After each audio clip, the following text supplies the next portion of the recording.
Sanibona bafethu uVandile. So namhlanje kuphuma indaba regarding i-head of recruitment ekade isebenza with iStelis. Uma nikhumbula kahle ke izolo bafethu ziphumile indaba kwathiwa umjida useshiyile with iStelis okubani na okuBrandon Fourie. Ubekade esebenza with i-technical team yeStelis. Uyena obekade ehambe uscouter abadlali ekumele basayinwe iStelis. iStelis nje uyibona inabadlali nje abadlala kahle. Ake ngisho ukuthi abebedlala kahle ababesayiniwe uyena umjida wayenesandla esikhulu kakhulu ukuthi basayinwe lobo badlali. Abadlali abanjengo Basadine, abadlali abanjengo-Ikram Reyners, abadlali abanjengo-Junior Mendieta, labo babonayo sebadlalela uMamelodi Sundowns, enesandla esikhulu ekubasayineni lawo badlali labo. So i-Orlando Pirates ke ithathe i-decision yokuthi ayimlethe kwisigodi sikaMabinzela azoba yi-part of i-technical team ye-Orlando Pirates. Remember ke Orlando Pirates vele ayiqali ukulanda ama-technical members asuka asuka kwiStelis, sebakwenza vele ngaphambilini. Lokho nje bebalanda kancane kancane. If nikhumbula kahle i-Orlando Pirates ngo-2024 yalanda yalanda uDevon O'Brien bekwiStelis. Uyena mjida lo ube-analyze kakhulu ama-games kwiStelis.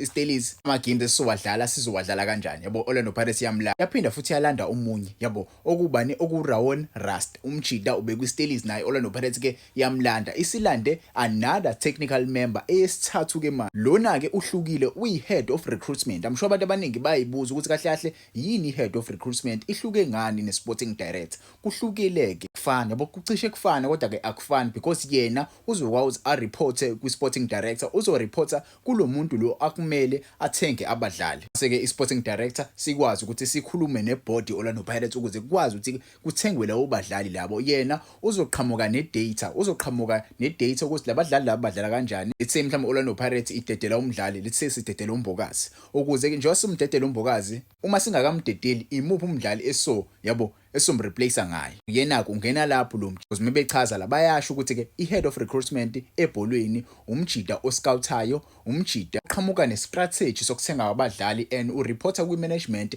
and usebenzisana kakhulu no-coach uku-identify i-talent elisha elizosebenzela i-team. Ba-manager regionally, ba-manager nationally and ba-manager futhi international. Bakwazi baye ngaphandle bawolanda ama-players angaphandle. Aka ubudlelwano obukhulu with ama-agents and ama-club ahlukahlukene and they handle lapho nalapho kuma-negotiations mekukhulunywa ukuthi obadlali oba kumele basayinwe and i-contract yabo kumele ibe kanjani. Bayakwazi bakhe i-scouting structure, yabo, i-structure sabo bayakwazi basakhe ukuze abadlali abasayinwayo babe ne-structure ukuthi okay, njengoba lo mjida losimsayinile in 2 years time uzobe seyenzeleni i-team. Ingakho nje ne-Stelis abafana abancane besidlala kanje, abajida abanjengayi bebekhona kulesa Stelis lesa. Mina ngokubona wami this is a good signing for Orlando Pirates. Yabo abantu abaningi bayibone lento le, but ke I feel like Orlando Pirates kukhona into eyakhayo. Bayabona ukuthi okay, iStelis senza kahle kakhulu. Njengoba nje senza kahle it's because hayi ngoba kukhona abadlali abantswembu, cha, kumele kulandwe labadlali nothi abadlali bese, but ke labantu laba balanda labadlali, yabo. I feel like this was a good decision that was made by Orlando Pirates because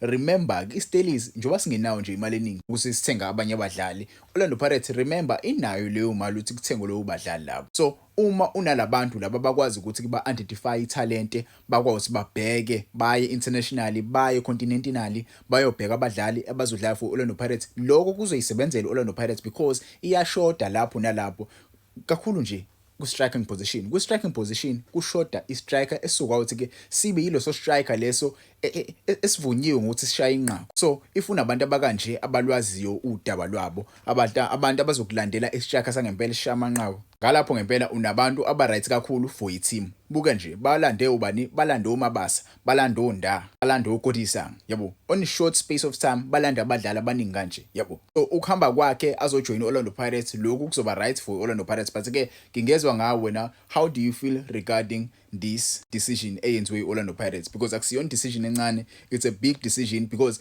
they are shaping the future. Bayasuka kule Orlando Pirates endala right now baya phambili. Njengoba baya phambili nje, it looks like Orlando Pirates technical team yakhona isizoba more advanced. Ngeke kusabe lesa sidala lesa. If you remember Orlando Pirates yakudala yayi rely more on the upper powers. If uwabuka ama-podcast, if uzizwe itori kwakuthiwa kwakhoja, yabo, o-streamer Shabalala bayihleli phezulu ibona babecoach. But ke njengamanje sekulandwa a new technical team, a new management ezokwazi ukuthi i-scout abadlali, ilanda abadlali more continentally, not like South Africa kuphela, because you need people abane, yabo, abakwazi ukukhuluma nabantu, abakwazi ukukhuluma nama-agent nama-team. But-ke ngokwakho ungangitshela, how do you feel regarding this decision? Mina-ke I'm very very happy bafethu. Orlando Pirates iya phambili ngempela. Kukhona into ezayo. Champions League star sesibili asazi. Next season ungangitshela.